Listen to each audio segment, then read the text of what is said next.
As some of you may know, Hunter Avellone has recently come under fire among conservatives as he has drifted further to the left. Now, I'm not saying he's even a liberal, let alone a leftist.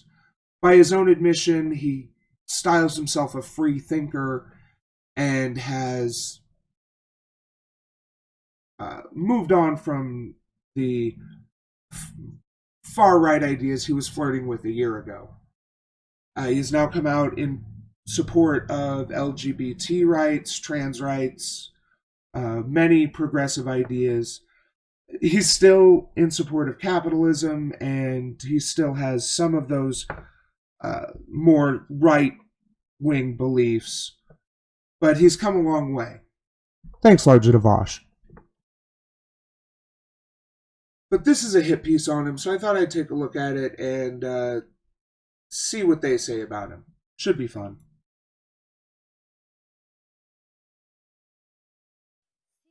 Amidst the online political sphere, you can find a wide variety of characters. These can range from your run-of-the-mill boomer, gun control advocating and daily show consuming liberal, to the self-diagnosed, mentally ill Marxists who write mediocre essays. Mentally ill Marxists. Okay, so we know right from the bat where we're at with this guy. On commodity production and queer theory, to the Inuit IQ acolytes of establishment-friendly conservatism who have conserved nothing but their own neoliberal talking points. Oh, he's a, that far right. Nice. Within this diverse circle of people, there is one individual who stands out. He seems to stir up trouble wherever he goes, and on top of that, possesses the manners and etiquette of the average pygmy. This man, or at least I think he's one, is the one and only Hunter Avellone.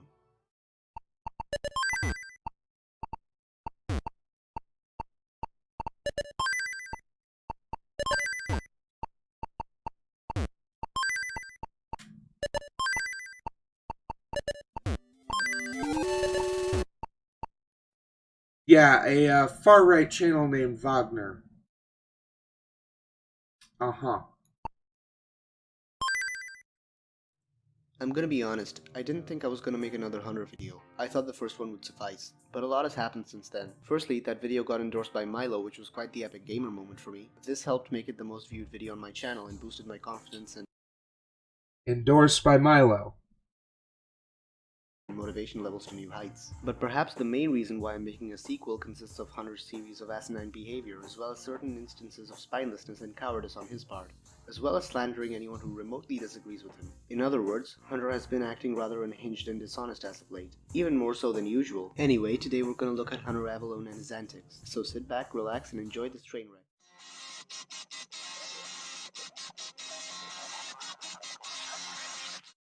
Before we look at Hunter, let's briefly talk about his rise to prominence. It is the year 2015. YouTube is dominated by corporate social justice talking heads like BuzzFeed, Mike.com, and The Root, to name a few. These figures regularly spouted utterly banal talking points, including but not limited to hysteria about the wage gap, racial oppression narratives, and other pieces of political excrement. Enter Hunter, a 17-year-old conservative YouTuber among other anti-social justice YouTubers who made ostensibly cutting-edge rebuttals against the status quo. Hunter mostly made video sketches where he occasionally dressed up for laughs, which helped. Keep in mind, Hunter Avellone was like 17 or 18 at this point. Resonate with his fans. This paired with Instagrammers sharing his content, which he constantly spammed in their DMs, pretty much helped him grow. Pair this with the 2016 presidential elections and now you know why he has over 600,000 subscribers. Fast forward to 2018 to 2020, I mean, he came up during the Gamergate rise of anti-SJW YouTube. So his channel blew up because he was young, confident sounding, and said the things they wanted to hear. That's why he blew up. And from interactions I've seen with Hunter Avellone, I think he legitimately believes what he says. It's interesting because he sounds like the most insincere, smarmy jerk. But his actions and beliefs have been consistent with what he says throughout his career, as far as I'm aware. SJW YouTubers have either gone extinct, Not to say what he said and done in the past are good things. shunned, or moved on to making more right-wing/left-wing content. Meanwhile, Hunter's content stayed the same pretty much. Unfortunately, he stayed with his age-old format of dated talking points such as feminism is cancer, fat acceptance is bad, toucan sexuality, liberals ruin insert thing here, and other talking points that Milo popularized a few years prior. Come to think of it, I think Hunter got popular because he copied Milo's shtick from top to bottom. And you know what they say, people don't like Chinese knockoffs. To further illustrate my point, Milo is Breaking Bad, while Hunter is Metastasis, the Mexican ripoff of Breaking Bad. Now that his boring backstory has been covered, let's get to the main point, shall we?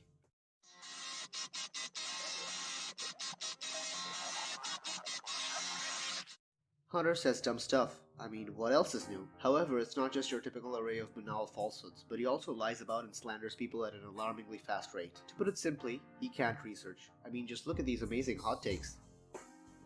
In his blog, he claims, quote, "The push for hyper-traditionalism comes largely from Fenton's insistence that conservatism only means conserving his perception of original American ideals and morals. This Neanderthal ignores the fact that America was founded on ideas from the Enlightenment, liberty, progress, toleration, and reason being the primary source of knowledge, which is..." I mean, that's true. America was founded on ideals from the Enlightenment. It was a bold experiment in that way. And Nick Fuentes is one of the loudest voices online, not so loud now that he's banned from YouTube, for pushing this hyper-traditionalist, hyper-conservative, some might say fascist rhetoric and ideas. It's odd considering that the founding fathers would never have accepted stuff like drag queen story hour, gay marriage, or even an ethnically integrated population for that matter. The last point is questionable, but the other two, I mean, society has moved on. If you want to claim that certain individual actions in our society wouldn't be approved of by the founding fathers, then you have to consider that those things would include stuff like women having jobs, the fact that a man and a woman are equal in a marriage, non-white people owning land. These are all things that are commonplace and accepted today, which would not be accepted by the founding fathers. But you're not going to try to claim those things are bad because the founding fathers agreed with them. I mean, except that he probably totally would. Despite Hunter's slander, there's actually a good case. Also, just appeal to antiquity. Just because the founding fathers would disapprove of an action doesn't make that action automatically bad. Most of the founding fathers also wouldn't agree with our party system. But that doesn't mean there's any big movement to abolish it. Although there should be. To be made for hyper-traditionalism. First of all, when we look at monogamy and monogamous relationships in general, these are associated with lower rates of violence and lower rates of crime. Moreover, when we look at traditional gender roles, i.e. when the man is the breadwinner and the woman is the stay-at-home mom, we actually see that women are happier with these roles than the egalitarian ones. Okay, so let's look up, let me see if this guy has any sources in his description, or if it's all just shilling. Okay.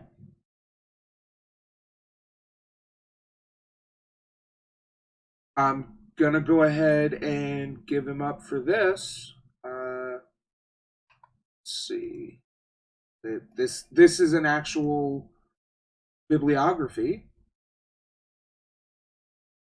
So, in a sample of 48 non-literate societies, frequency of theft and personal crime were separately correlated with a number of variables which were suspected to be casual factors in the development of crime. I don't know if that's a typo, if that's supposed to be causal. Lack or limitation of opportunity for the young boy to form an identification with his father was associated with both types of crime. A high degree of socialization anxiety in childhood and a high degree of status differentiation in childhood were significantly associated with theft only. A general adult attitude of suspicion and distrust was more decidedly associated with personal crime. Okay.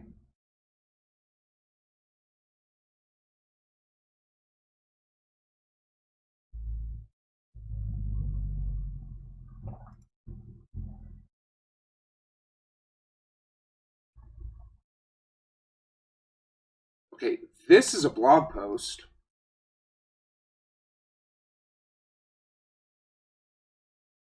Patriarchy is a result of sex differences, and women are happier in places with more male dominance in society and marriages with traditional gender roles. In feminist literature, there lies something called patriarchy. The overall definition is that it's power structure in society in which men dominate high positions of power and women are excluded from it. A working definition of patriarchy. While I think my uniform definition is accurate, we should look at what research has to say. Defined as a system of social structures and practices in which men dominate, oppress, and exploit women. The most general, second wave feminists, which were very focused on the big difference between second and third wave feminism is that under third wave feminism, we've realized that men and women cannot be put in opposition to each other, that we need to create a system which treats both equally. The issue with second wave feminism was that they very much put women as more important than men in their theories and prescriptions. At the most general level, patriarchy has been used to refer to male domination of the power relationships by which men dominate women. So he uses... Okay. So these look to be all citations from this blog. First, patriarchy is a kinship system in which men exchange women and the power fathers have within these systems. It says the patriarchy is male power over women. Male dominance in society, right? What drives patriarchy as a system, what fuels competition, aggression, and oppression, is a dynamic relationship between control and fear. Patriarchy encourages men to seek security, status, and other rewards through control, to fear other men's ability to control and harm them, and to identify being in control as both their best defense against loss and humiliation and the surest route to what they need and desire. In this sense, although we usually think of patriarchy in terms of women and men, it is more about what goes on among men. The oppression of women is certainly an important part of patriarchy, but paradoxically, it may not be the point of patriarchy. This is what we're talking about when we say the patriarchy is as bad for men as it is for women. The patriarchy, although on the surface it seems like, well, it's a male-dominated society, so men must have the best life there. In reality, patriarchy creates certain drives and pressures on men that they need to behave in a certain way. What's interesting is Johnson's point on what fuels patriarchy. Men want power, and so they compete to gain things like status. Most likely, Johnson doesn't see this as a result of sex differences that lead to male dominance in society, rather as a result of an unknown force or something along those lines. Yeah, it's a history of this patriarchal structure to society being reinforced through societal norms and also through societal hierarchy. Men were in charge. Women resisted that and pushed for more equal representation, which we're still doing today. It's not that men are inherently more dominant or more leaderly or anything like that, which I'm sure is what this is going to go on to say. Before we get into the evidence that male dominance is a result of sex differences, it's important to note that some feminists and researchers seem to deny sex differences. They hold an environmental null hypothesis on what makes men and women different. The sexes are inherently in everything alike, save reproduction systems, secondary sexual characteristics, orgasmic capacity, and genetic and morphological structure. This refers to things like men tend to have thicker bones, women tend to have softer skin, breasts, penis, all those things. Even the American Psychological Association cited Hyde. Hyde performed a meta-analysis on 46 studies, came to the conclusion that there are no big differences between men and women in personality, cognition, and leadership. Surely Hyde is right, as her work was cited by the APA, right? Right. No, Jaduce, 2015, found that Hyde based her results on an effect size based on Cohen's criteria, something even Cohen suggested not to do. found that on average, males are more dominant, assertive, risk prone, tough minded, cold hearted, emotionally stable, utilitarian, and open to abstract ideals. Females are more nurturant, warm, altruistic, submissive, risk averse, tender minded, emotionally unstable, and open to feelings and aesthetic experiences. These differences tend to be larger in more gender egalitarian countries and together define a global dimension of personality, masculinity to femininity.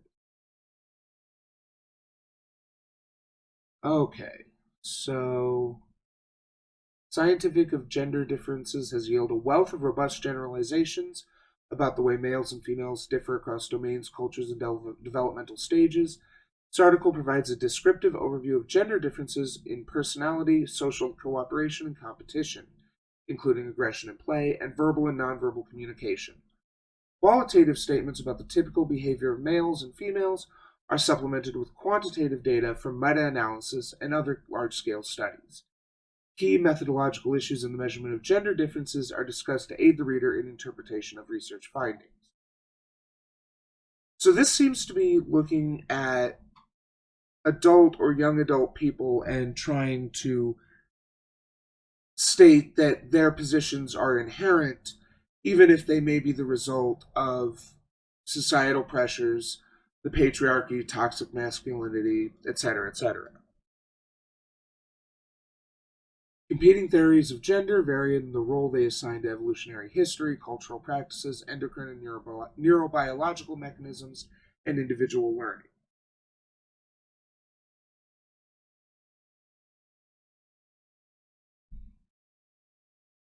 Okay. So it seems like he's taking most of his information from this blog. This person here is.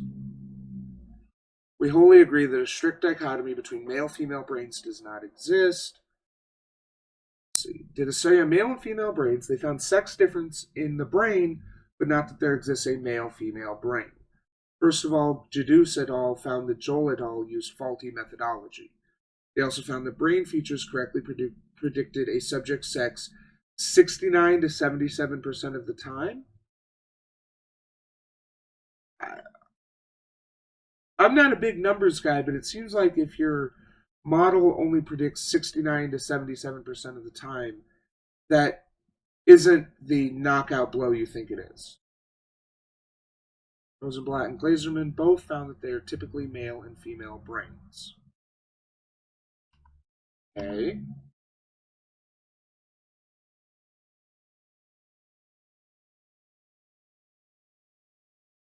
This is Proceedings of the National Academy of Sciences. Okay.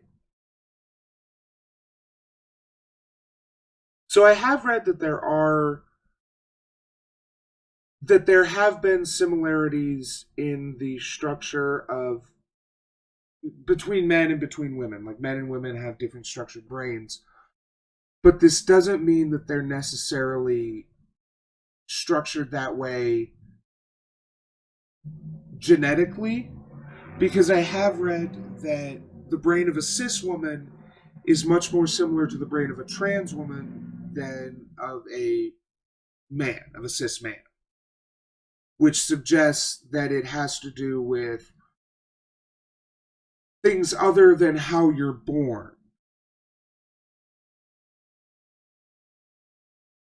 So, this is some interesting citations. The traditional views on marriage were associated with higher marital satisfaction, even after controlling for social, economic, and demographic variables. Again, a lot of this seems to be taking post hoc rationalizations. They're coming at it and saying, this is how people in this situation view the situation, and not necessarily looking at. And also, a lot of these studies are old. There's been a lot of societal upheaval in the last 10 years. So this may be data that is out of date. Longitudinal survey study from 1980 to 88. Found that as a wives' attitude became more egalitarian, their perceived marital equality decreased. For husbands, it was the complete opposite. They noted that marriage equality 8 years prior didn't predict the changes, rather, it was gender attitudes. Right. So if both people go into a relationship expecting an equal partnership, then it's good. But if one of them expects Leave It to Beaver style quality, then there's going to be problems, especially if one of them is coming into it expecting egalitarian. So, again, these seem to be largely surveys and looking at post hoc rationalizations for things rather than actually looking at the material causes of these events, of these positions.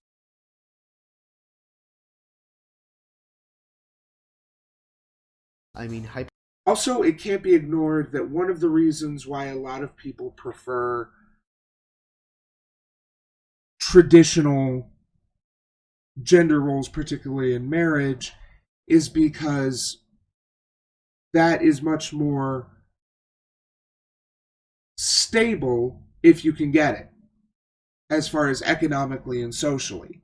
It's much more socially and economically stable to have one person making the money that keeps the house running and one person who does the actual work around the house and potentially watches the kids and things like that.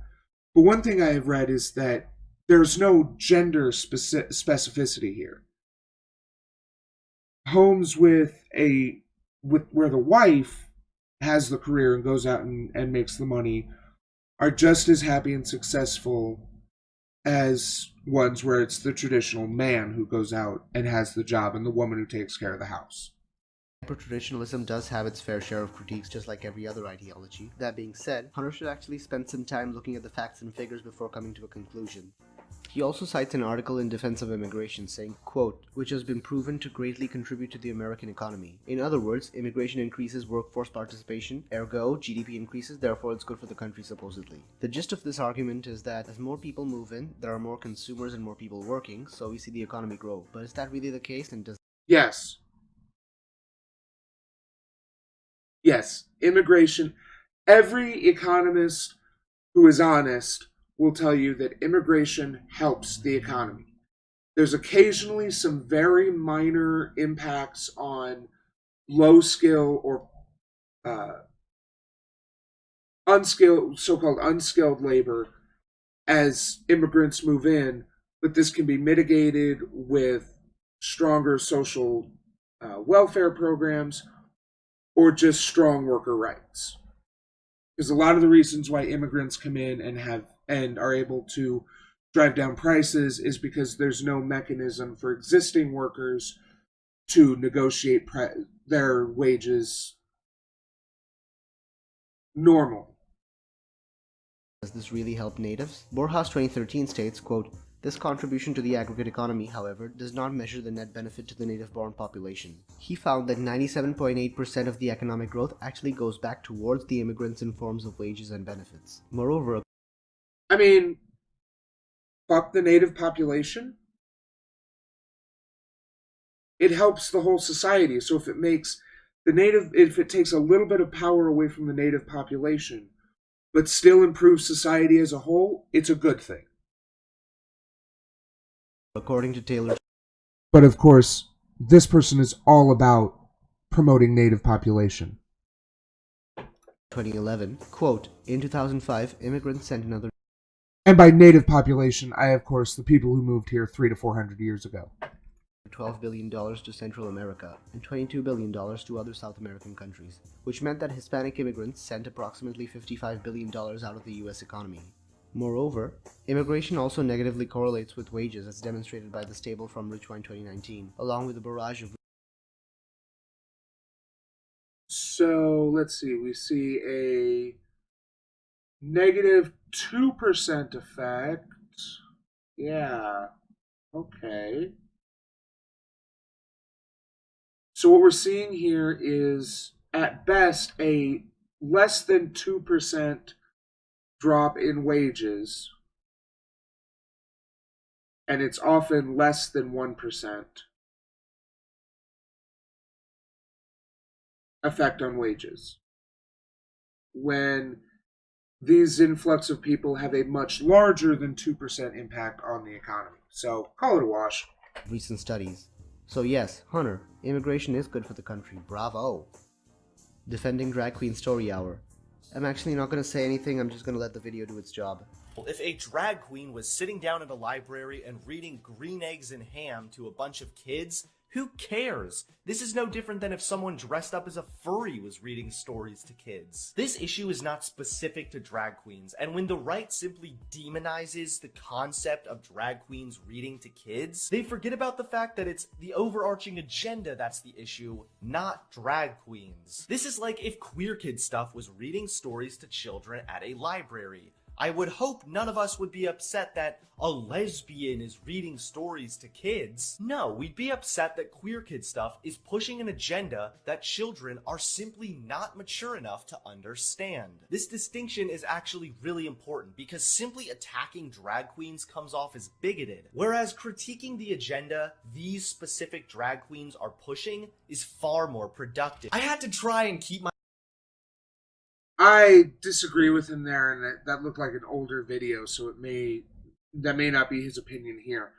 I don't think there's any agenda beyond a greater acceptance of different lifestyles with Drag Queen Story Hour. myself from laughing at how desperate this cringy little reactionary was. Reactionary is when a guy makes reactions. Wow. Yeah, this is something I've seen on a lot of right-wing videos. They call people who react to things reactionaries when that's not what it means. I'm not sure if he made the mistake or Hunter Avellone did. A few days ago, at the beginning of Pride Month, I made my support for gay people known. It's well known that I'm a conservative, and despite the fact that I've been for the rights of gay and trans people since the beginning of my YouTube career, this came as a shock to many people who were further right than I. I believe that being pro-gay is actually really conservative. Conservatism is all about a small government, freedom of expression, and conserving the evolving values of the American people. I wonder what the source. That's the kind of conservatism I can get behind as an opposition party. Accepting that society has changed and it doesn't help to go back. But that kind of defeats the principles of conservatism.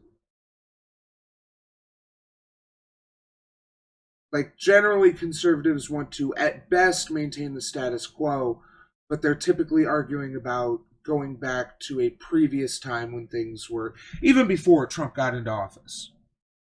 A lot of conservative rhetoric in the time before Trump was about restoring the dignity and mores of the past.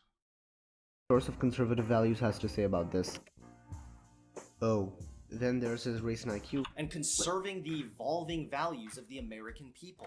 I wonder what the source of conservative values has to say about this.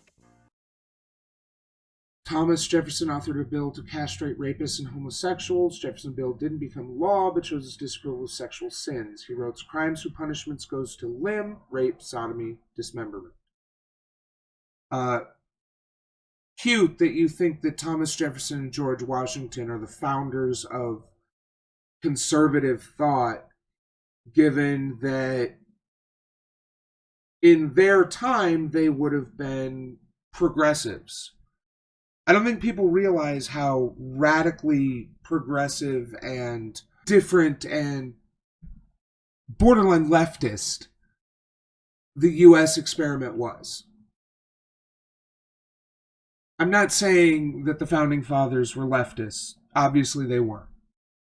But for their time, they were remarkably progressive. The idea of giving an equal share of control, even just to every white landowning male, which is who had the vote when the founding fathers created America, that was seen as absurd and insane in society. You're going to let farmers, like the ones who sleep with the pigs, you're going to let them vote for president for your legislative body? It's insane.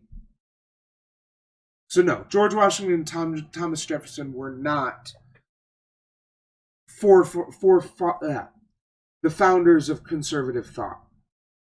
Just because conservatives keep wanting to use them as authorities and sources doesn't mean that. Because, yeah, they also lived in a heavily Christian society. Like, more so than we do today. And one of the major opponents of homosexual rights is the church. All the churches, pretty much, Protestant and Catholic and Muslim. The Jews are usually pretty progressive, but I think that has more to do with their history than their religion. Oh, then there's his Race and IQ video, which, if you haven't seen the rebuttal, here it is. In short, he doesn't know what he's talking about 90% of the time. He also came out in defense of puberty blockers, which I'll be talking about in the next part of this video. And when all else fails, just call your critics a cuck, a neo-Nazi, or alt-right in the most condescendingly effeminate manner possible, instead of admitting that you were wrong. Here are a few examples of his repeated slander. A disagreement of tech censorship. You've got to be kidding me. Even Charlie Kirk knows the censorship is real and urges Republicans to do something about it. A bunch of Nick Fuentes' all-right cuck friends are currently crying their little eyes out over the fact I think conservative censorship is an overblown victim mentality. Yeah, this is one of the most base takes Hunter's taken. That conservative censorship is overblown and comes from a victim mentality. Alt-right. Calling you out for ducking a debate, a neo-Nazi and a eunuch. Citing data from race, evolution, and behavior as evidence for a hereditarian case for racial differences in IQ. You're a blue-pilled cuck, and Rushton is apparently biased. Anyone who believes that race matters. Alt-right. People who believe in the divergent evolution of humans. Radical. Someone who... Yes, because these are all incorrect, not factually supported statements. What, are you going to start pulling out, what is it called now? The People's Veto, alternate hypothesis? Race realist blogs? Sorry, race is at best skin deep. Especially our modern view of it. Who criticizes your college speech, greasy liberal, as well as applying the far-right smear on anyone who even remotely disagrees with him. And many others from major social media platforms. First of all, Loomer, Yiannopoulos, and McGinnis are all edgy far-right commentators. They violated the terms of service. Where's the lie? He didn't even say alt-right. Denying those people are far-right is denying reality. We can argue about whether they're actually alt-right or not, and whatever alt-right means. But they're definitely far-right. And they face the consequences. He also has a habit of framing certain right-wing beliefs in a slanderous manner, and when someone calls him out on his dishonesty, he labels them as triggered, which is typical of someone who has the IQ of the average pygmy. It's funny seeing this guy basically do the same thing to... Basically, it's funny to see this guy get upset over the exact same argumentation conservatives use against leftists and liberals when it's being applied to their own argument. How many times have you seen people on Twitter or Facebook, you express something left of Ronald Reagan, and they're like, you triggered lib? I mean, the entire Donald Trump pregnancy? Boy, there's a Freudian slip. The entire Donald Trump presidency, all of his supporters, all they do to trigger the libs. But when Hunter Avellone turns that rhetoric around on them, suddenly it's a problem. Like, I don't think this person understands how much of a self-own it is to admit that just saying, oh, you're just triggered, isn't an argument. Because he's absolutely right. It's not an argument. Not when the alt-right does it. not when less alt-right, far-right people use it. I mean, all Hunter Avellone is doing there is basically pointing out their own hypocrisy.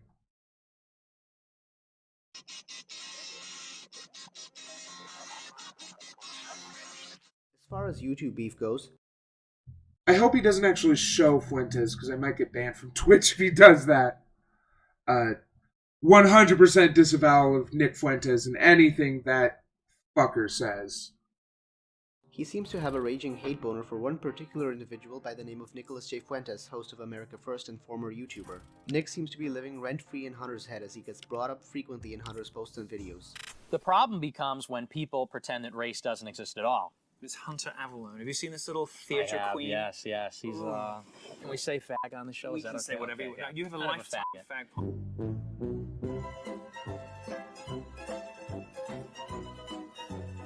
When people say sucking on, they're implying that he's like filleting it, that it's like performing fellatio on it, which is not what's happening, okay? Cope. Look, Nick, just to be clear, if you are gay, that's cool. We support you 100%. It's the fact that you're a nasty, race-baiting Nazi that we have an issue with. The mistake I made was I didn't back up the reasons why I don't like some of these people. But her perspective is that I shouldn't be calling out people like Alex Jones. Wow, this person using a Liberty Hangout clip to buff up their video? Wow.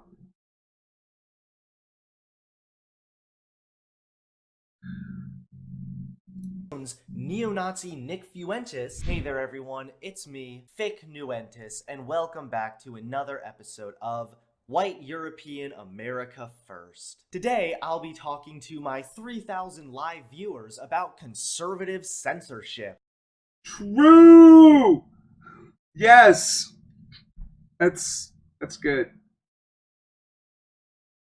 White European America First. Yes, that is the Nick Fuentes reality. You know what I think is ridiculous is the liberals. They just blindly follow what CNN says. It's really quite pathetic. Yeah, who cares what the data says? Steven Crowder told me conservatives are being censored, so I know it's happening. Aren't liberals so ridiculous? They're all about cancel culture. It's You know that old saying, to catch a thief, you hire a thief? I think the best way to take down conservatives on YouTube is to get a conservative who realizes their grift. This is great.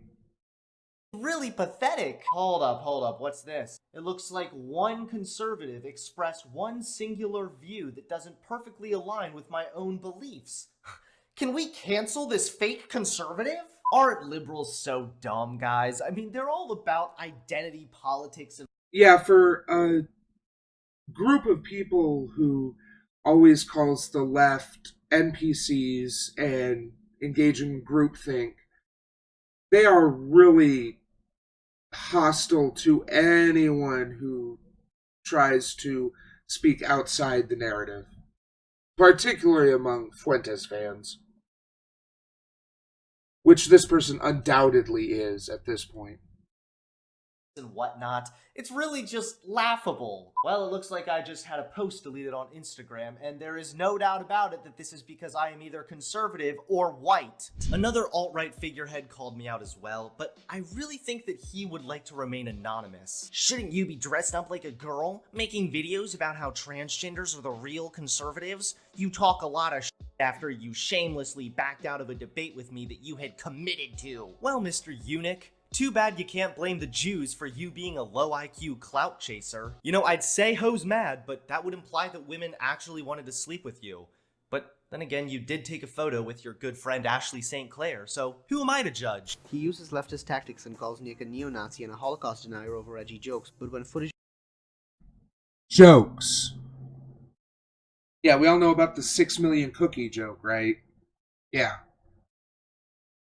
Nick Fuentes is a neo-Nazi and a Holocaust denier, as much as he might try to couch it in, it's all just jokes, folks. Footage of him defending puberty blockers or news about him getting kicked out of a podcast for repeatedly saying the word nigger arise, he immediately puts his tail behind his legs. Hey guys, there's just a heads up, there's a deceptively edited clip going around on Twitter. This is taken way out of context and edited to make it so my arguments aren't accurately represented. Just a reminder, don't believe everything you see about me. I mean, that seems reasonable, especially since it was Like a neo-Nazi and a Holocaust denier over edgy jokes, but when footage of him defending puberty blockers or news about him Jacob fucking Wohl. Jacob Wohl is a total piece of shit and liar. So I would literally, and it's forwarded from Milo.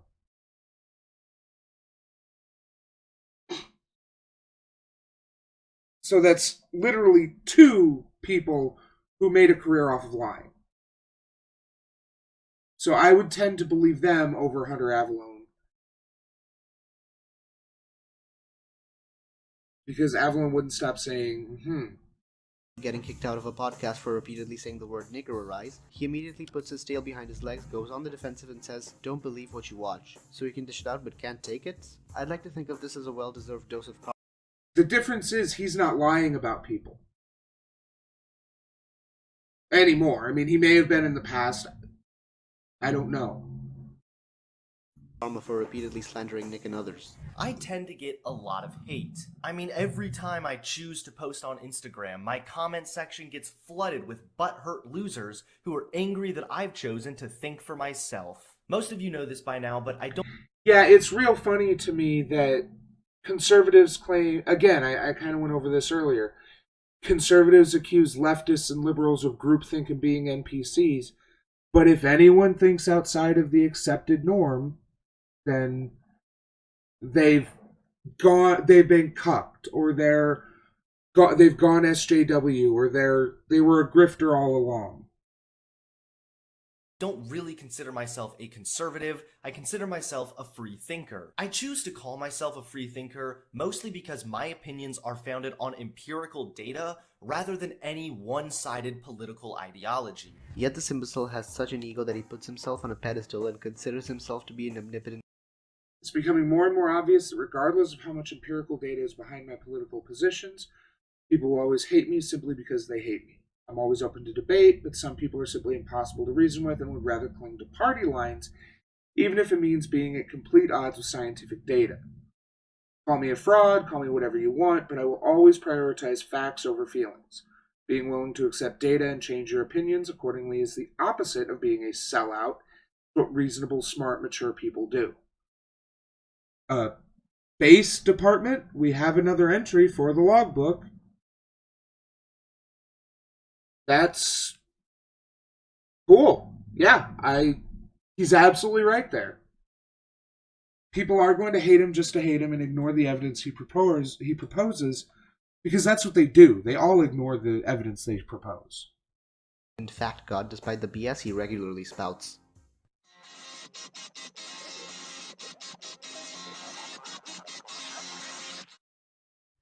Hunter also sucks at debating. From the most recent debates I've seen, he cannot formulate a good argument to save his life, and that's why he sticks to debating low-hanging fruit, and he still somehow manages to look like an ass.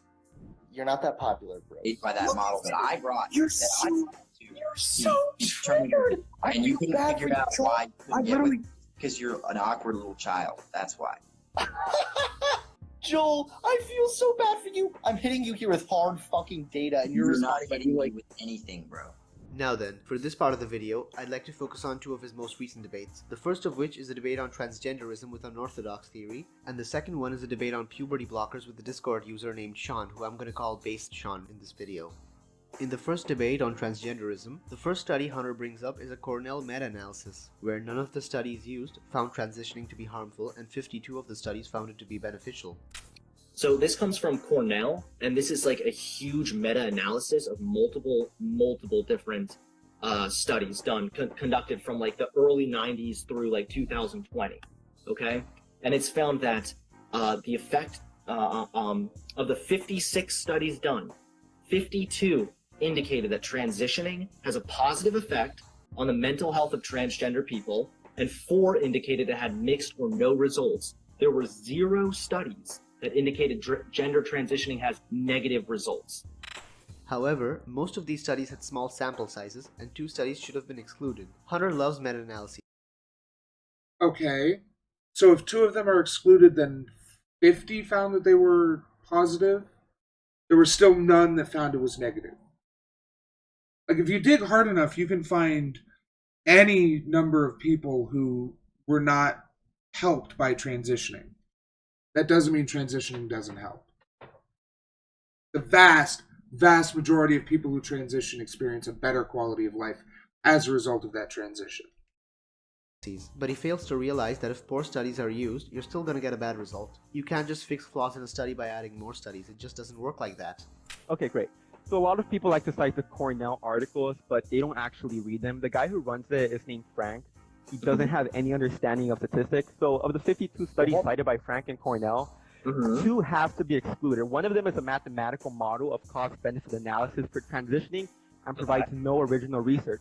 The second one is a Brazilian study counted twice, which has yet to be fixed.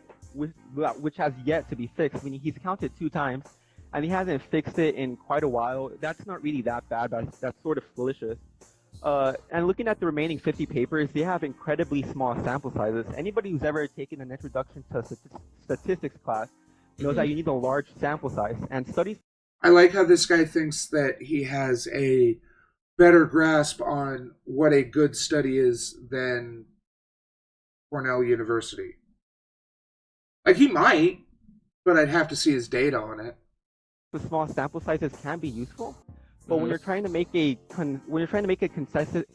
Also, transitioning is going to have a small sample size. It may be small in an absolute sense, but it may be a significant portion of the population. Consensus out of him, larger sample sizes yield better results. That's why you have calculators online for statisticians that tell you how many... what would be considered a good sample size then? More than 100. Hunter then goes on to say that there are many studies coming to the same conclusion. So, I mean, there might be a couple studies that, aren't that great, but I'm looking at one right now that they analyzed over 243 transgender people in Australia, and that's just one of the studies. I mean, there are 56 different studies here that have all came to the same conclusion. Okay, so there's a huge problem with that. I should have included it, but you have something in statistics called statistical power, which gives us a predictive validity. And just because one study has more than 200 participants, in this case the one you cited, I believe from Australia, it doesn't actually prove anything if the other studies that have been conducted in the same manner have smaller sample sizes. Massive database that weren't conducted in the best way possible. However, that's why there's a meta-analysis. They analyze all of this. The scholarly research makes clear that gender transition is a... Yes, meta-analysis means that these weaknesses of small sample sizes can be worked out, can be accounted for as you analyze all the different studies. Effective in treating gender dysphoria and can significantly improve the well-being of transgender individuals. So again, even if the entire Cornell meta-analysis was done incorrectly, there is still a lot of other data to support that gender transitioning is the right move for transgender people. This is supported by medical institutions. Yes. Again, studies filled with errors cannot be used as they do not produce reliable conclusions. Furthermore, even if they did have reliable... You have to demonstrate actual errors. A small sample size... Again, he's not going into debunking the methodology or anything else of these studies. He's just saying, well, they have a small sample size, so we have to discard them. Well, what's your counter data? Because this is the data we have. Reliable results, interpretation is also what matters. Most of these studies aren't properly controlled, so the conclusion that these studies prove transition is beneficial cannot be made in the first place. His opponent also points out that some of them are just narrative analysis, in other words, anecdotal analysis, rather than proper empirical. When we're dealing with increasing someone's quality of life, we largely have to deal with subjective anecdotal data. This is why you have a sample, this is why you take as large a sample size as you can, and also why meta-analyses are good, because they can find the issues between different anecdotes. Anecdote is not the singular of data, but it can get you to data if you have enough of them and properly control it. Again, I don't want to appeal to authority here, but you need to disprove with data these studies by reputable institutions. There's a reason why they're considered reputable institutions.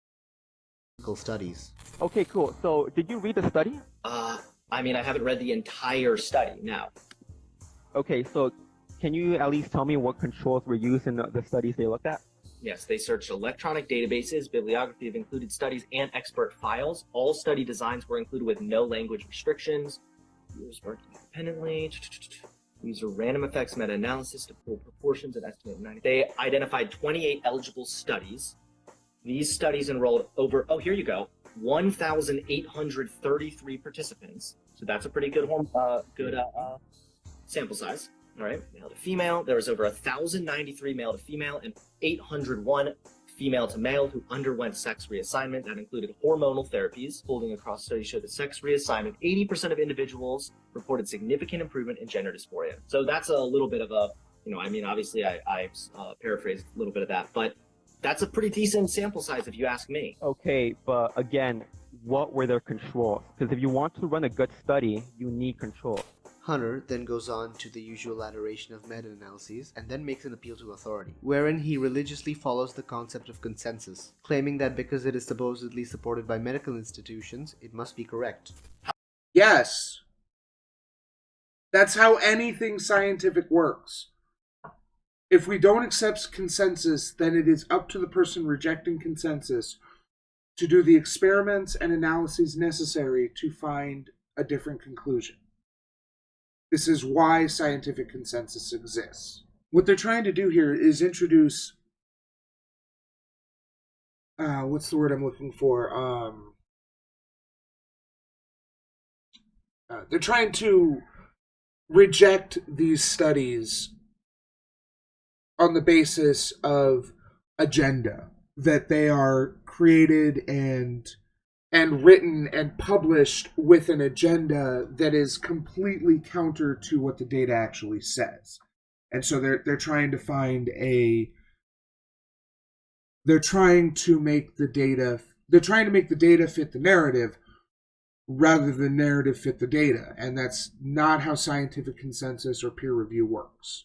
There are issues with peer review. I'm not going to deny that. But absent any additional legwork, peer review is necessary. However, that's why there's a meta-analysis. This was a meta-analysis. It was published in this journal. Yeah, and this is yet another meta-analysis which found that 80% of individuals after going through sex reassignment surgery reported significant improvement in dysphoria. That's why it's a meta-analysis. He also has a habit of discrediting rebuttal studies because they're old, ergo they supposedly pale in comparison to his newer ones, which is very idiotic. That's how science works.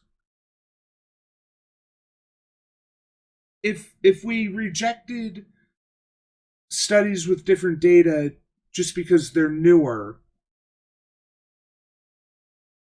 absent any other information, then we would never move on in science. Which may be his goal. Yes, science is built around changing your position based on new data. If we have new data, it will disagree with older studies.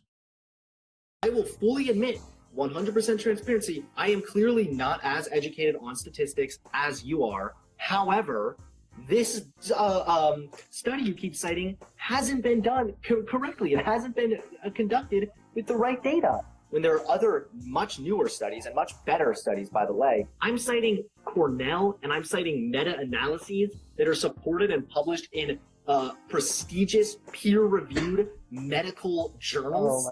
And you're citing some random-ass study that was done from 1974 to 2003. 1974. Okay, I'm sorry. 1973. I'm sorry. That's how long the study took place. What he doesn't seem to realize is that a valid study with a good methodology and correct interpretation is just as good today as it was in 1950. Not necessarily, particularly when it comes to transgender issues. Transitioning was in its infancy at best in the 70s. At that point, there may have been some hormones. There were hormones you could use, but the kind of sex reassignment surgery which is possible today, a miracle of modern science and medicine,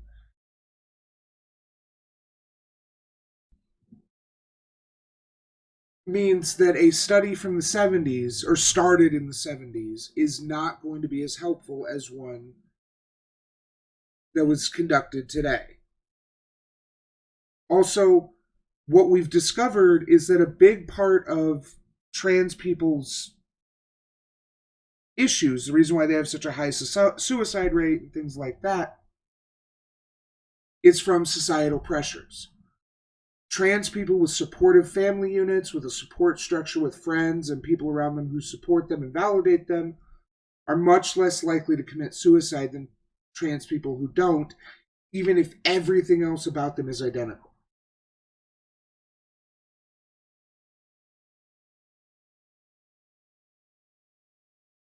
The idea that being older makes a study somehow worse is one of the dumbest things Hunter continues to say. Moreover, when the topic switched to race and IQ, Hunter completely weaseled out. Keep in mind that he's been dishing out anti-race realism arguments for quite some time now, whether they're dumb posts on Instagram or poorly researched videos. I want you to debate me on race because you keep dodging me. All right, let's set up a time that we can debate on race and IQ. Admittedly, I still need to do some more research on that. Wait, promise me. No, I'm not promising you. Oh, you won't promise me? Okay. I don't know. So You might try to use some bad data again, so I don't know. I can send you every single study I have on race, and you can look through it if you want to, but you keep making these videos and posts about bashing race realism, but you won't debate a race realist. I mean, because I think race realism is so stupid. But again, I know that you're more researched on this than I am, so I don't want to get too into it right now. But what's your position on it? I honestly am curious. Race realism? Yeah. Race is real, and there are genetic differences between groups. That's it. Okay. So do you think race and IQ then is like, the same? Not the same, but connected or whatever. Like correlated essentially, like being white gives you like a specific IQ and all that. So then, what do you say about like the adopted children who were raised in white areas and then have the same IQ, if not higher IQ, than their white counterparts? Yes, I actually know the studies you're referring to because I actually wrote an article about this when I was responding to your video. And the studies you cited, let me see if I can find them. Because I just want to put it out there right now. I agree. Black people, on average, do have lower IQs than white people. I'm not disputing that. What I'm saying is that it has nothing to do with race and everything to do with socioeconomic. Yeah, because black people tend to live in poorer areas. They have lower quality schools. And I mean, even like you could look at like I think it was white Italians when they first migrated here. When they first migrated here, they lived in poor areas, and these white Italians had lower IQs, or they committed more crime. Or I mean, again, I need to do more research on this before we really get all into it. But okay. I do think it's way more about socioeconomic than it is by race. The cool thing about socioeconomic status is actually in social psychology, not social psychology, but in social science, it's actually a variable. And they found that when you control for IQ, when you control for IQ, but when you're looking at race differences in intelligence and you control for socioeconomic status, a 9 to 12 point gap remains the status to control for. This is found in Jensen 1980, and this is also found in a paper by the American Psychological Association. And white children have a higher Peabody vocabulary score at all income levels. This is according to Curry and Thomas 1995. And lower class whites consistently do as well or better than middle and upper class blacks. And this is according to Jensen 1980. All right. This all sounds really interesting. Shoot me over some sources because I want to do more research on this myself. But I do need to get to the next caller, all right? I had fun debating. Sure. He acts smug and condescending and occasionally effeminate on the topic of race and IQ, but as soon as he debates someone who actually knows the relevant facts, he acts like he's interested in researching more into the topic so that his acolytes can buy his faux intellectual act and he can avoid debating the topic altogether. No, he's being responsible there. he's not sure how to debunk what's happened, so he has chosen to disengage and do more research. This is being responsible.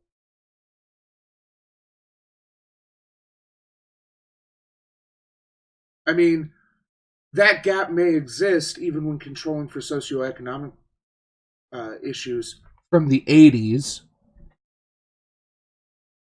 but all this, the scientific consensus is that race is really only skin deep, and people are more influenced by their socioeconomic background than by anything inherent to their race.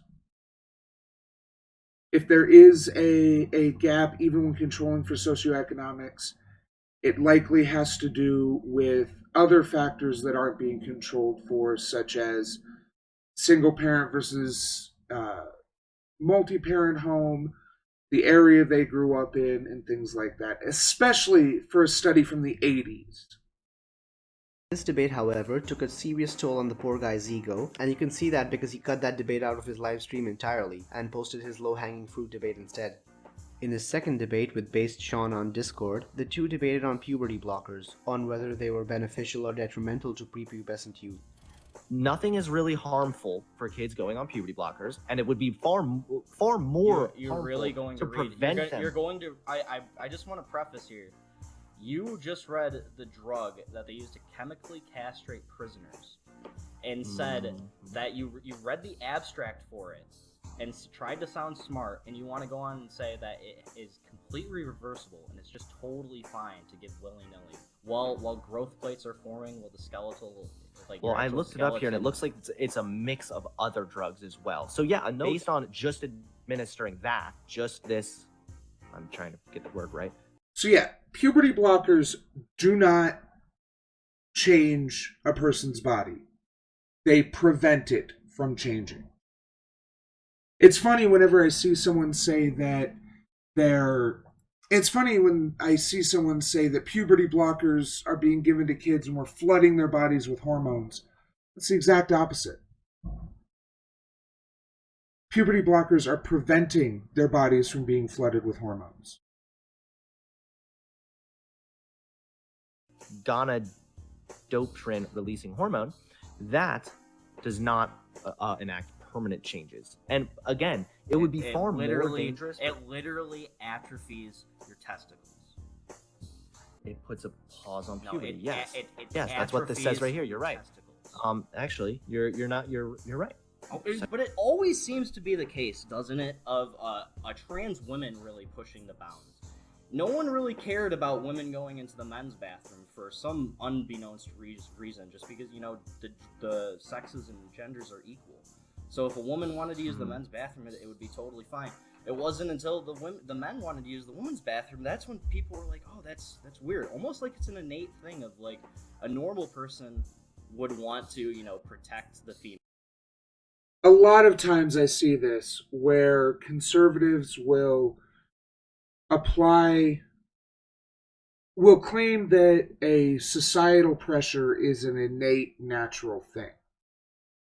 The reason why women are uncomfortable having men in the women's restroom is because men tend to be rapists. Not all men are rapists, but most rapists are men. It's an understandable concern. That being said, trans women are women. They are not men. So it's a fallacious argument.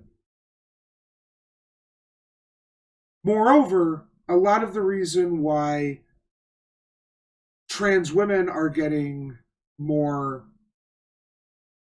I actually don't know the reason why trans women are being more prominent than trans men. I have to think it has to do with the societal idea of it being better to be a man. It's not, but that's the societal belief. And women choosing to become men is seen by these kind of people as acceptable because, of course, everyone wants to be men. But why would men want to become women? And obviously it's a lot more complicated than that. But there's also the fact that trans women have just been more high profile. There have been more high profile trans women than trans men. I mean, I can name 3 trans women off the top of my head, Contra and the Wachowski sisters, but I can only think of one. Oh, a fourth one. Her name flew out of my mind.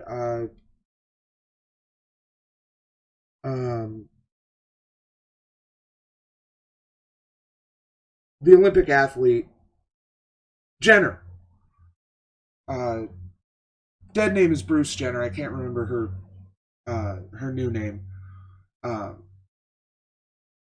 But the only trans man I can think of off the top of my head who's high profile is Buck Angel, and he's a shitty trans man. Females versus you that wants to not offend What a anybody. cock. Yeah, I know, You sound right? like such a cock right now, dude. What's this? What you want to like defend the females? You sound like such a beta, dude. Are you sure you're not a coomer? Because this is some beta shit right here. Love the rhetoric here. Just turn that shit around on him. Damn. That's Like what do you mean like defend the females from what? What do you, There's what do you, like Bro, where's come on. again, What do you- oftentimes children are put on puberty blockers, and what puberty blockers do is they temporarily, it's exactly how they sound, they temporarily put a pause on puberty to give some time for the child to consider and continue you know going you through. can't just put a pause on puberty like that. You don't. Actually, we can. It's amazing what science can do. Yeah, puberty blockers just hit pause on puberty. And then if a couple of years later you realize, hey, I'm actually not trans, I was wrong, it was a phase, you stop taking them, puberty comes back. Yes, can't you just can. play Puberty God like blockers that. are actually, puberty blockers are pretty safe. Of course, listen, of They're course, pretty safe. like, Do you even know yeah, what the with fuck any, you're talking about? yes, I'm reading this from Mayo Clinic. What's okay? Before googling anything, what's HPTA? I don't know. Okay, so you don't know anything about the endocrine system, but you know that puberty blockers are safe. You're saying you don't know anything about endocrinology, but you think puberty blockers are 100% safe. I don't know that what that. Yeah, I don't know what you're. You don't know what referring endocrinology is. You don't know what your hormonal system is. You fucking know a lot about studies, but you don't know basic biology. And you to. want to Well, tell yeah, me not a that- scientist, so I like to trust what scientists and doctors are saying for the most part. In this debate, he supported giving puberty blockers. Yeah, this is not a debate between 2 scientists. This is a debate between a YouTuber and a random person on Discord. Neither of these people have the training, let alone the capabilities, to perform the experiments. So all we can do as lay people, is read these studies and trust expert interpretations.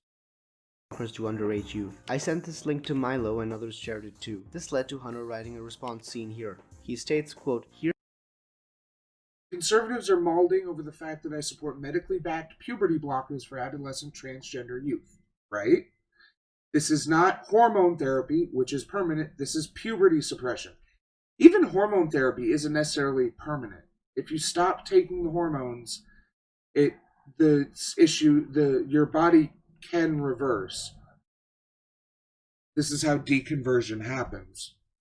But puberty suppression is not hormone therapy. You wouldn't deny a child with asthma their inhaler, so why would you deny medically proven life-saving treatment? Here's some data and articles from Children's Hospitals, the Endocrine Society, and Mayo Clinic explaining that this is a safe process. Remember, just if something sounds scary or feels gross, it doesn't mean it's wrong. Here's some data and articles from Children's Hospitals, the Endocrine Society, and Mayo Clinic explaining that this is a safe process. Before I delve into this rebuttal, I just want to give credit where credit is due, and state that the following debunk was done by this guy and not by me. Despite the enormous appeal to authority fallacy, let's look at his sources. The first source he shows is an article by the Children's Hospital. It's not a fallacious appeal to authority when you're using studies specifically about the topic. Just appealing to authority is not fallacious unless you're appealing to an authority who is not an authority on the subject. Appealing to the Mayo Clinic about physiological things in the human body is perfectly fine.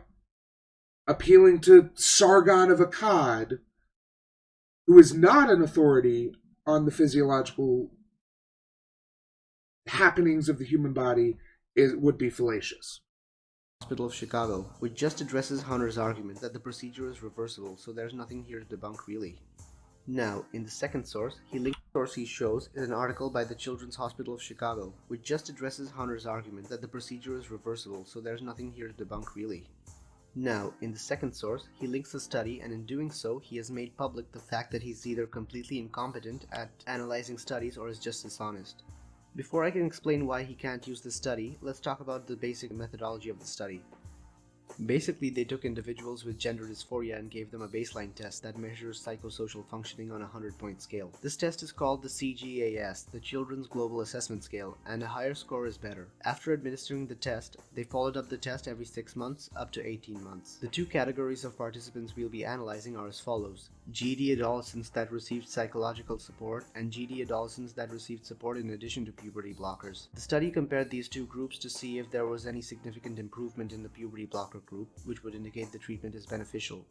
So what's wrong with the study? First of all, we should immediately notice that the adolescents were all from the Gender Identity Development Service in London, and that the first author resides in London. This is something known as convenience sampling, and if your sample is not representative of the population you're looking at, which might be the case here, then your study is incapable of determining a reliable result. So you have to prove that the sample was not a sufficient sample for the study. You can't just say, oh, a lot of the people came from London, the primary author on it came from London, so obviously it's just a sample of convenience and invalid. You have to prove that it's invalid. So let's see if they do that. But wait, there's more. While this study did have a decent sample size of 201 initially, I can tell that Hunter either didn't read past that or doesn't know how to interpret a chart. Since the study uses follow-ups at 6-month intervals, some participants will ultimately drop out of the study or not respond. When you look at Table 2, you can see that the groups we're looking at have an N below 100 at time 2, with the numbers decreasing even more at time. Okay, so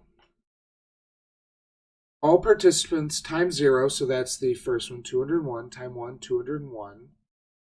Delayed eligible gender dysphoria adolescents, immediately eligible. Okay, so comparison between baseline 1 and baseline 2, baseline and time 1. Okay. I mean, this is all participants, and this is... Okay, I see. Yeah, by time 3, they dropped to 71 total participants.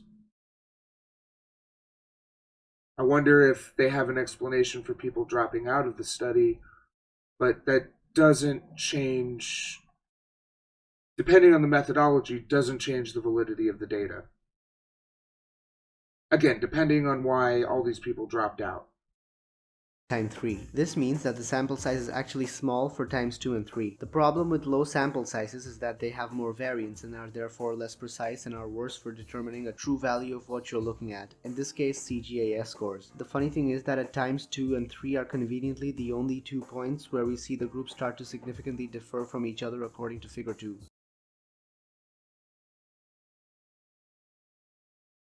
So we've got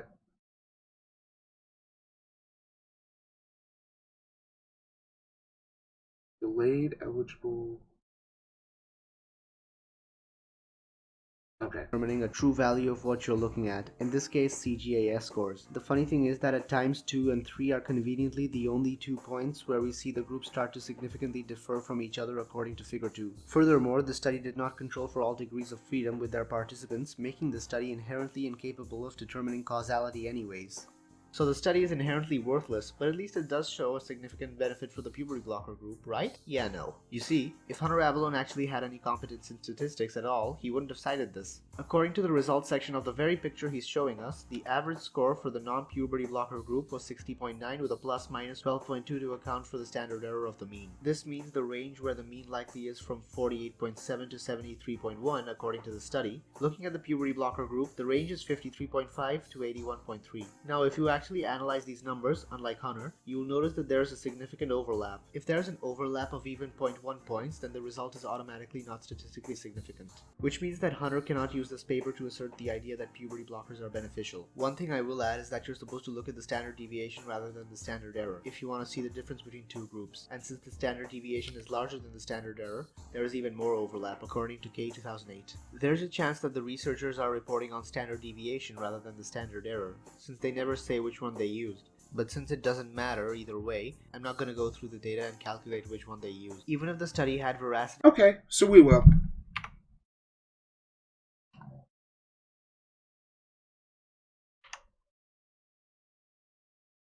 So I'm guessing this is linked here.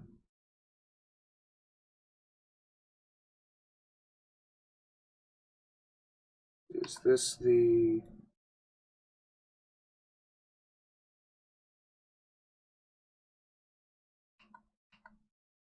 Okay. Psychological support, puberty suppression, and psychosocial functioning in adolescents with gender dysphoria. Puberty suppression by gonadotropin-releasing hormone analogs is prescribed to relieve the distress associated with pubertal development in adolescents with gender dysphoria, and thereby to provide space for further exploration. However, there are limited longitudinal studies on puberty suppression outcome in gender dysphoria. Also, studies on the effects of psychological support on its own on gender dysphoria adolescents' well-being have not been reported. This study aims to assess gender dysphoric adolescents' global functioning after psychological support and puberty suppression. 201 gender dysphoric adolescents were included in this study. In a longitudinal design, we evaluated adolescents' global functioning every 6 months from the first visit. Main outcome measures. All outcomes completed the Utrecht Gender Dysphoria Scale, a self-report measure of gender dysphoria-related discomfort. We used the Children's Global Assessment Scale to assess the psychosocial functioning of adolescents. At baseline, GD adolescents showed poor functioning with a CGAS mean score of 57.7 plus or minus 12.3. GD adolescents' global functioning improved significantly after 6 months of psychological support. CGAS mean score 60.7 plus or minus 12.5, p less than 0.001. Moreover, GD adolescents receiving also puberty suppression had significantly better psychosocial functioning after 12 months compared with when they received only psychological support.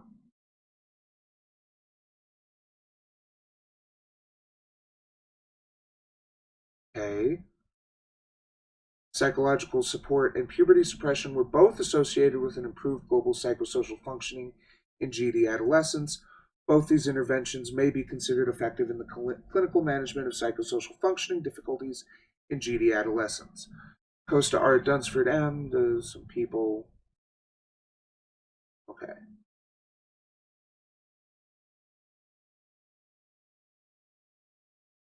Methods.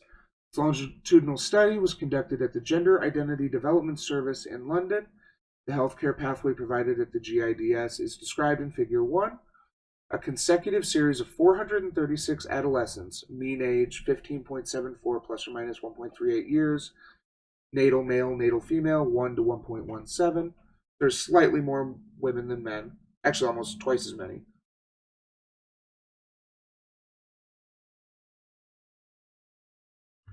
Were referred between 2010 and 2014 to the GIDS. 201 adolescents completed the diagnostic procedure about 6 months and were invited to take part in the follow-up evaluations.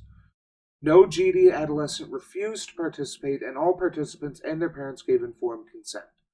By clinical interview, all adolescents fulfilled the DSM-IV-TR criteria in use at the time for gender identity disorder. The GIDS has adopted the WPATH standard of care. There were no significant differences in socio-demographic characteristics as well as baseline CGAS scores between adolescents with a GD diagnosis enrolled in this study and adolescents who did not complete the diagnostic procedure. Okay. In accordance with the WPATH standards of care, adolescents were able to commence puberty suppression with GnRHA if they met the following criteria: a presence of GD from early childhood on, an increase of the GD after the first pubertal changes, an absence of psychiatric comorbidity that interferes with the diagnostic workup or treatment, adequate psychological and social support during treatment, and a demonstration of knowledge and understanding of the effects of GnRHA, cross-sex hormone treatment, surgery, and the social consequences of sex reassignment. All GD adolescents were considered eligible for puberty suppression. Eligible adolescents were divided into two groups: immediately eligible and delayed eligible adolescents, consistently with Cohen, Ketenis, and colleagues. Immediately eligible adolescents started GnRHA at the end of the diagnostic procedure, 0.75, so about 9 months from baseline. On the contrary, some adolescents were considered delayed eligible and continued to receive psychological support without any type of physical intervention until they felt ready to make a decision in collaboration with their families and the clinicians. In those specific cases, clinicians needed more time to make the decision of starting because of possible comorbid psychiatric problems and/or psychological difficulties. If non-committant problems were observed, e.g. psychiatric problems, substantial problems with peers, or conflicts with parents or siblings, the young person was referred to a local mental health service. All possible medical and/or psychosocial interventions were well coordinated, integrated in a comprehensive management plan, agreed with local services, and tended to be individualized in relation to the psychopathology difficulty. Primary aim was for the child and the family to function better. After being assessed and, if necessary, treated for a psychiatric comorbidity, all delayed eligible GD individuals received puberty suppression. The interval from the start of the diagnostic procedure to the start of puberty suppression took about 1.5 years. None of the delayed eligible individuals received puberty suppression at the time of this study. So that means that this is the table that was shown in the video. It sounds like the reason for a lot of this drop-off was people who reacted poorly or were unable to start puberty suppressors.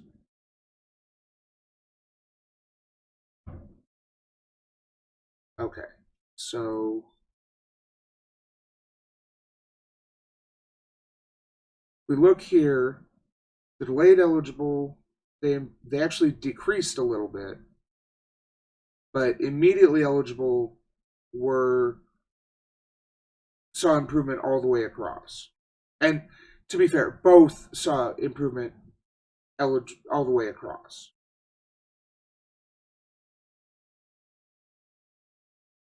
Results from this study indicate that the psychological support is associated with a better psychosocial function in GD adolescents, especially if presenting psychological psychiatric problems. Moreover, puberty suppression was associated with further improvement in global functioning. Finally, global functioning improves steadily over time in GD adolescents receiving both psychological support and GnRHA. Medical and surgical interventions are considered to be necessary components of effective management in GD adults. These partially reversible, irreversible treatments aim to align the individuals. Okay, so this is...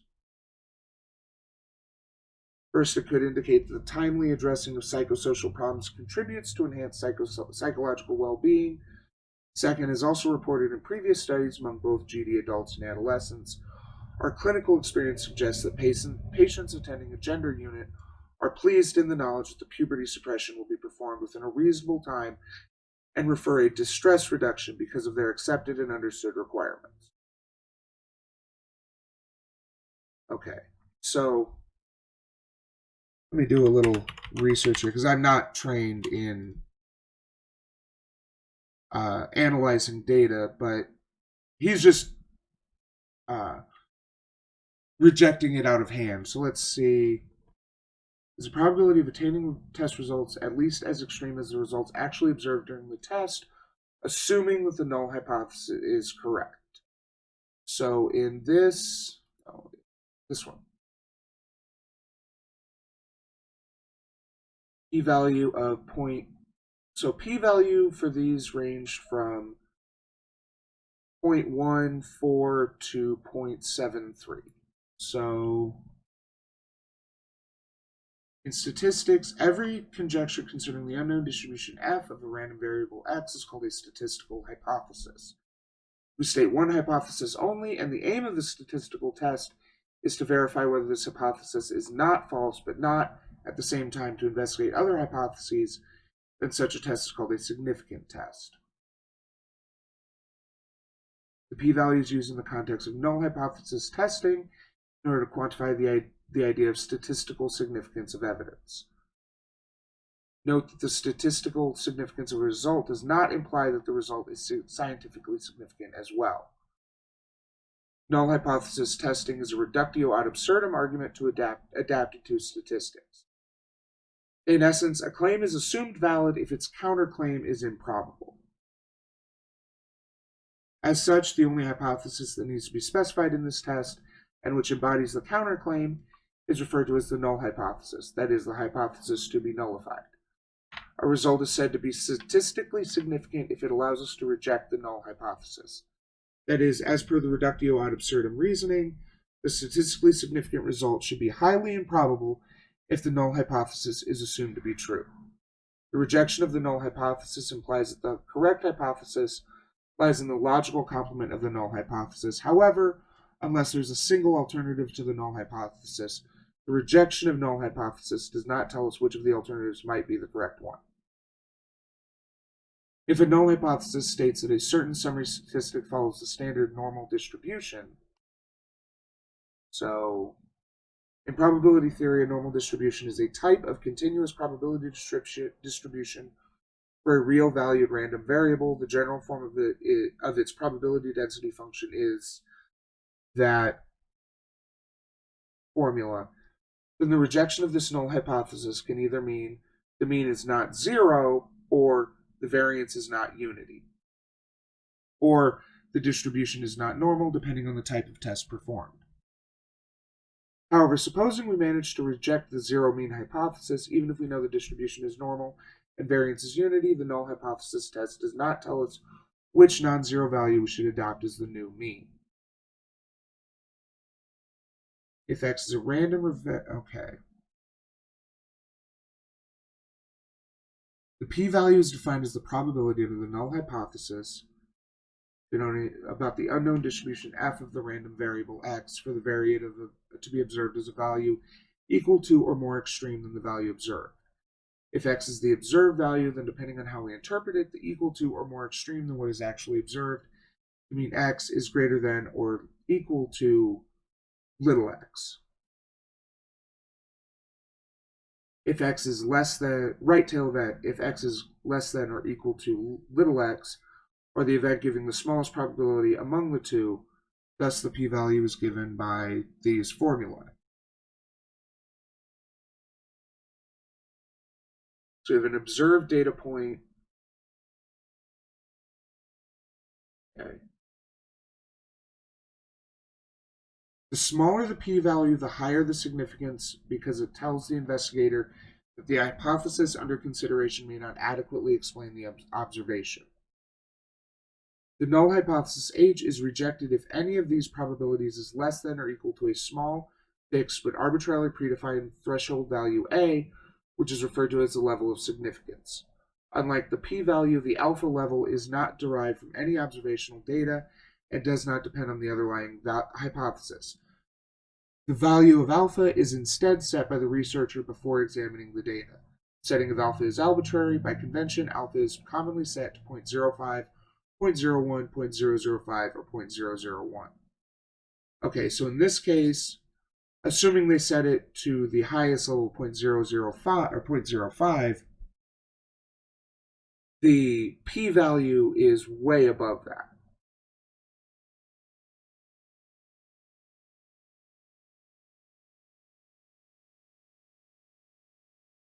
So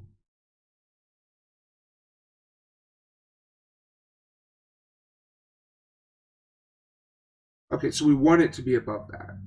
Because the value of C that defines the left tail or right tail event as a random variable, this makes the p-value a function of C and a random variable in itself under the null hypothesis.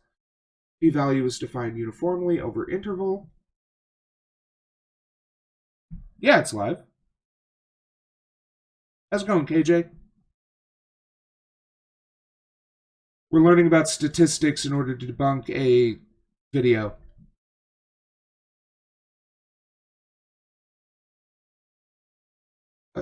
Thus, the p-value is not fixed. This implies a p-value cannot be given a frequency counting interpretation, since the probability has to be fixed for the frequency counting interpretation to hold.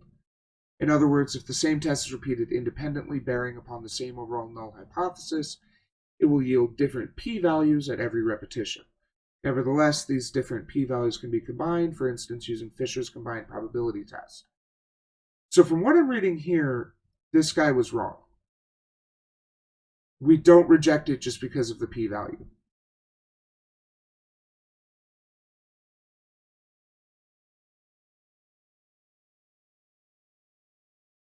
So, and over here we see the individual test, because this is the overall difference, but the p-value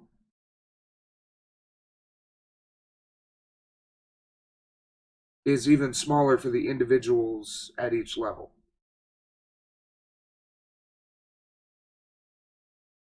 So it seems like he's incorrect to dismiss this information.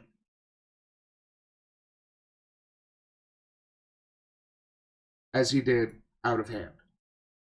Alright, let's finish this up. It does not show what he said. It seems that puberty suppression works only one way. Well, all it's designed to do is stop puberty, so it only works one way, yeah. But if they stop taking them, puberty will come back. And as that test showed, puberty suppression helps to improve the quality of life of adolescents who may be experiencing gender dysphoria. And if they end up not actually being dysphoric, they can just stop taking it. He says it does. Absolute fail from an incompetent analysis. The authors actually state, quote, the immediately eligible group had a 5-point higher CGAS score than the delayed eligible group. This difference failed to reach significance possibly because of sample size. The authors themselves are telling you what I just told you. Their study does not tell us anything. His next source is from Mayo Clinic. Their first reference is an opinion statement and not empirical at all. Moving on. The sixth reference doesn't exist or has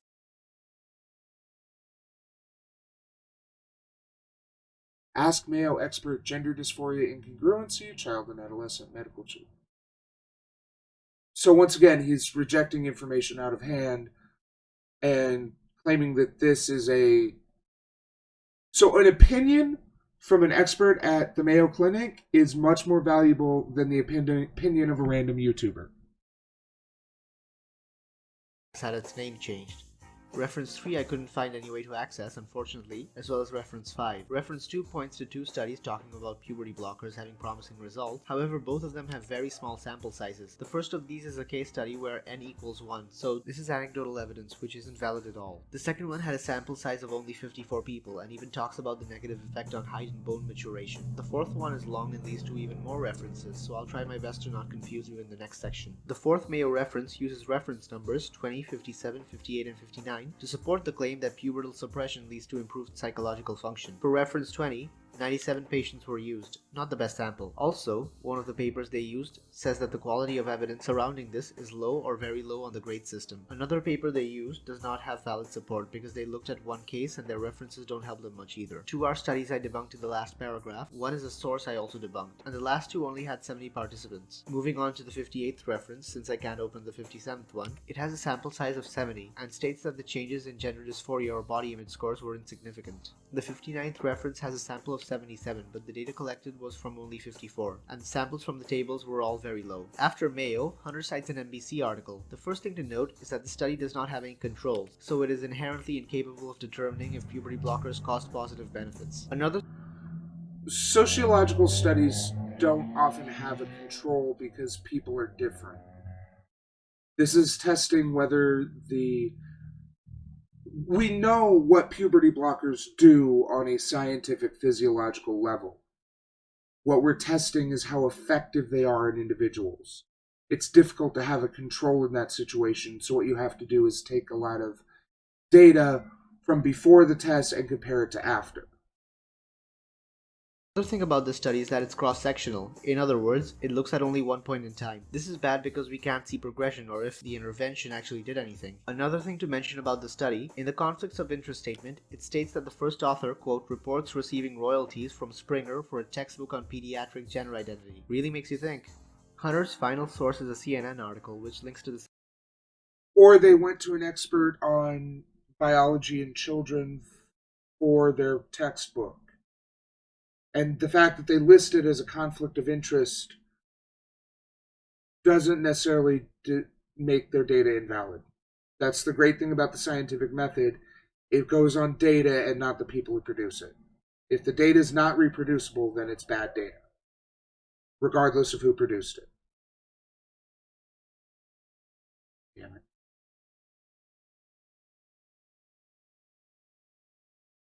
Same study. So Hunter either didn't look at what study these two sources cited, or is purposely trying to mislead you into thinking there's more support for his assertion than there actually is. So, in summary, Hunter has provided no valid evidence to support his assertion that puberty blockers are beneficial.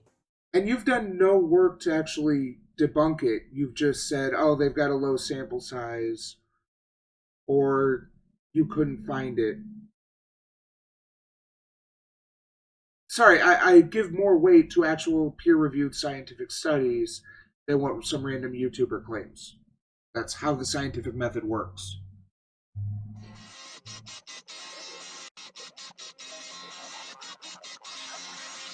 Behold, the juiciest part of my video. So, Hunter considers himself to be the arbiter of truth, a vehement anti-racist egalitarian who always sticks to facts. He's not the arbiter of truth.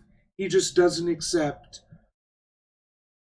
non-reputable sources as truth without sufficient evidence. There's a difference. Or feelings. Well, at least he sticks something in and out. Our former conservative hero has had the habit of conserving his fluids inside the literal insides of the female species. This loose cannon former conservative has quite the appetite for fornicating under the consent of the king, which is perfectly described in his private rap song which he sent to his side chick while his girlfriend was pregnant. Here we go, I don't know, bitch I'll let you know when I get some blow, and I add it to make sure like school is in session like John Rowe, when I act like I know, when really I don't, when I'm all alone, no ring and phone. Once I had friends but I fucked all their girls, transforming that pussy to John Doe. You got that right, buddy. As you know, Hunter has a daughter, but there's a lot more to that story than you think. Let's start from the very beginning. When a mom and a dad love each other very much, oh, who am I kidding? When two people act upon their urges, No, he referred to the female of the species. It's an antiquated term for women. results in procreation as the father forgot to properly wrap his loose and short-lasting custard cannon and the procreation ends in less than 3 minutes. So, what happened next? Well, the soon-to-be father panicked and ran away as fast as he possibly could, leaving his pregnant girlfriend to suffer for a period of time. While the baby mama took care of the fetus inside of her, the big buff conservative decided to seek pleasure by going on a marvelous quest for coochie. He soon met another girl and proceeded to woo her the Yes, remember that Hunter Avellone was like 20 at this time.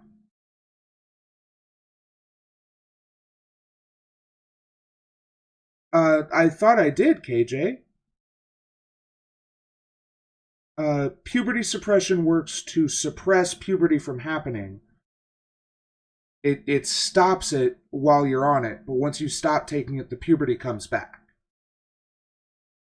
If I'm not understanding what you mean, then please elaborate. My point was that puberty suppression works only for trans men because as a trans woman, you can't grow boobs through puberty suppression, but it might you stop.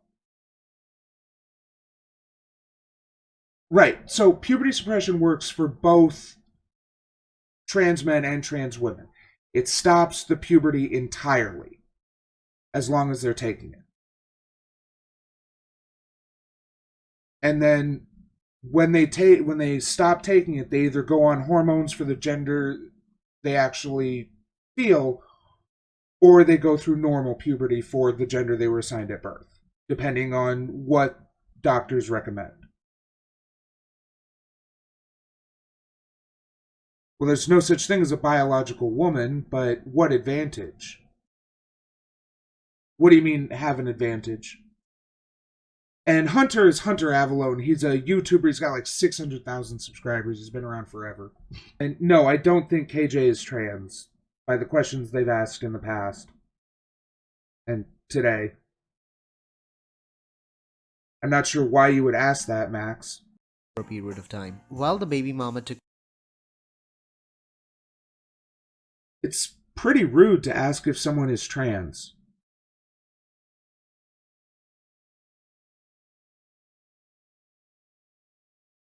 And it doesn't affect... It could offend someone. You may not have meant offense, but that doesn't mean offense won't be taken.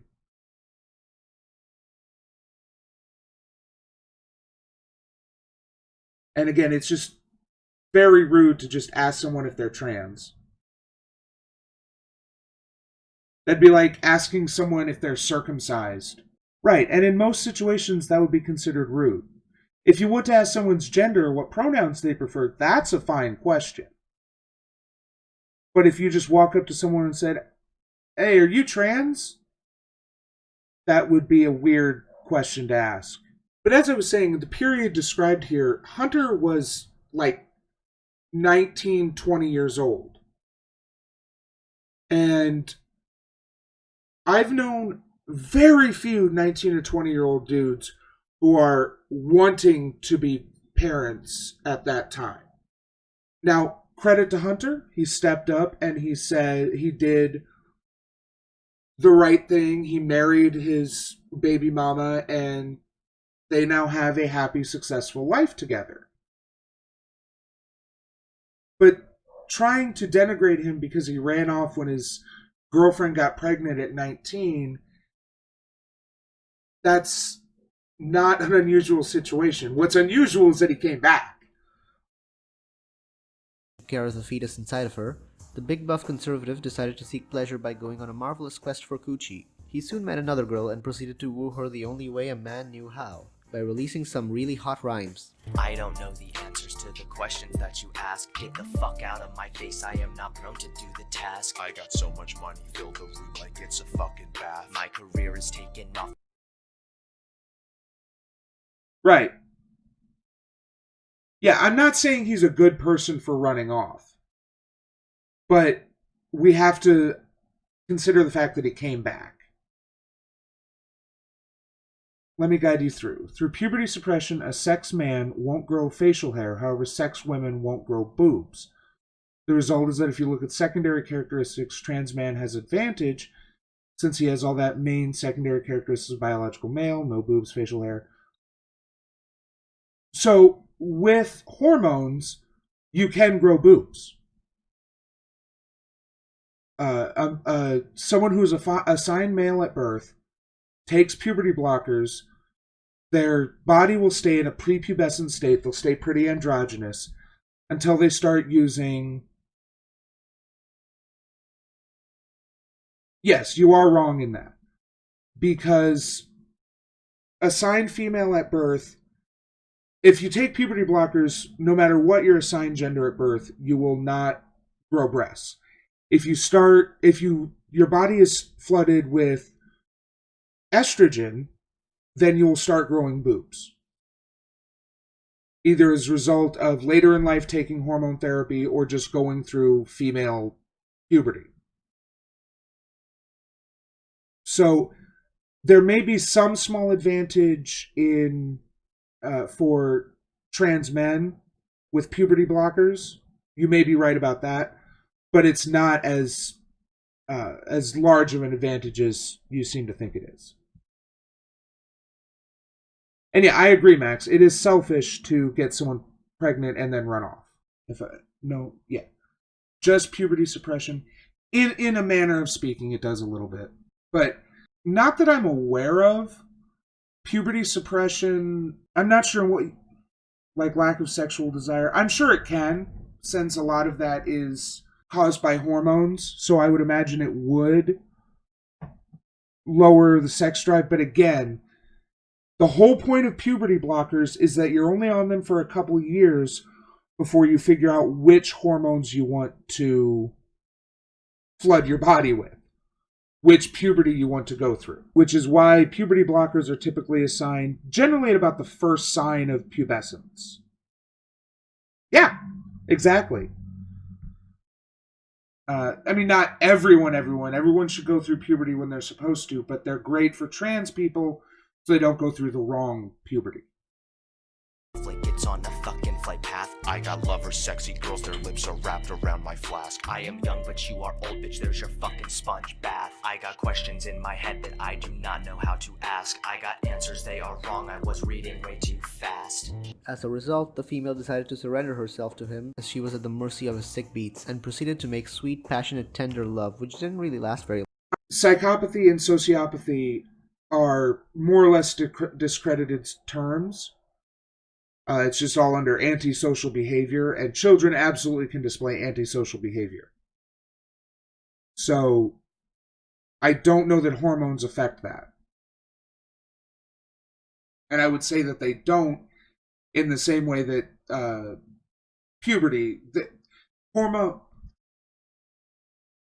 children can exhibit antisocial behavior.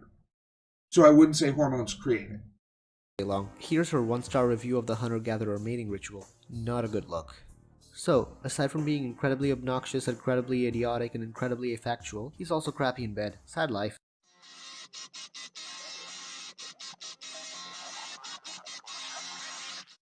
And that's pretty much the video. If you like this video, feel free to subscribe to the channel. One final thing to say before I finish off this video. This video would not have been possible had it not been for these guys. I love them, they're awesome, be sure to check them out.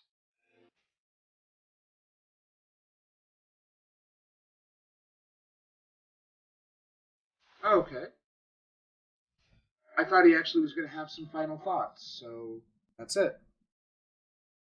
Introverts generally don't like to go into parties. Does it mean they're psychopaths? No. Not necessarily. But, I mean, there's the old wives' tale that if a kid is mean to a dog or burns ants or whatever, then they are potentially doing harm. Then that is potential signs of what we used to call either psychopathy or sociopathy. And that is now under the heading of antisocial behavior.